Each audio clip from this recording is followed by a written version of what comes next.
What's going on, guys? Chris with Ripken Athletics. So today I want to talk about 3 things that may help you improve your shadow work. The first thing is going to be moving when you're throwing strikes. I see a lot of people when they're throwing these strikes, they're kind of just standing still. We want to get in the habit of moving. In sport of MMA, we tend to rubber band and go in an orbit a little bit more than other striking sports because of the risk of being clinched up or taken down. When I'm striking, I want to make sure that I have just a little bit of footwork.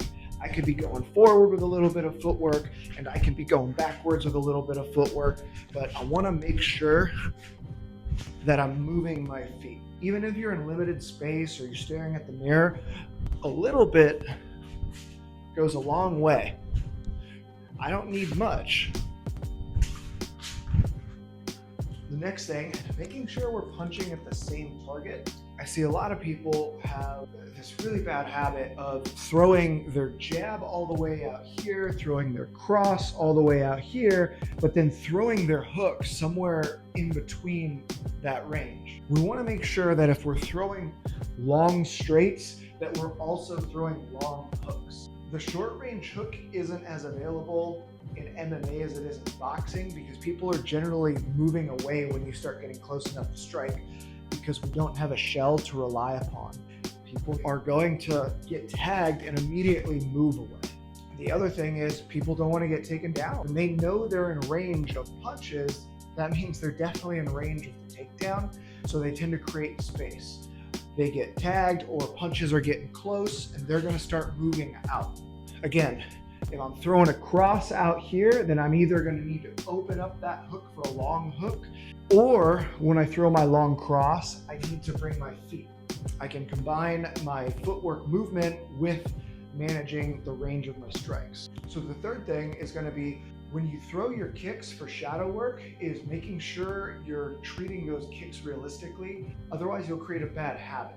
The biggest offender, I would say, is when people throw the kick in shadow work, sometimes they very lackadaisically return to their fighting position. For example, we're out here, I'm doing a little bit of shadow work, and then I just throw that kick out and I kind of settle or calm down.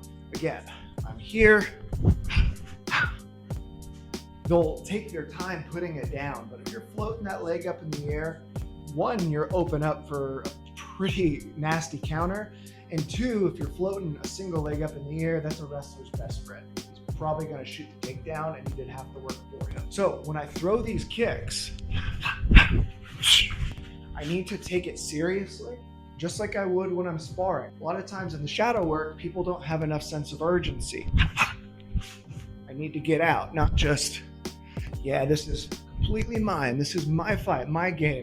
No, you can't just stand in one spot when you're throwing lazy like that.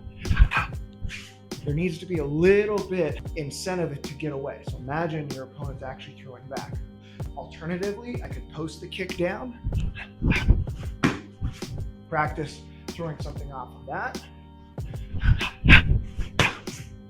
or I can reset into my opposite stance. Whether it's that low kick, whether it's the round kick, I need to make sure that I'm taking it seriously and I'm recovering into a fight position when I'm throwing those kicks. So real quick, down and dirty, 3 things that can help you improve your shadow work. If you like this kind of content, like, comment, subscribe, and any questions on other ways you're struggling or tips, throw them down below in the comment section.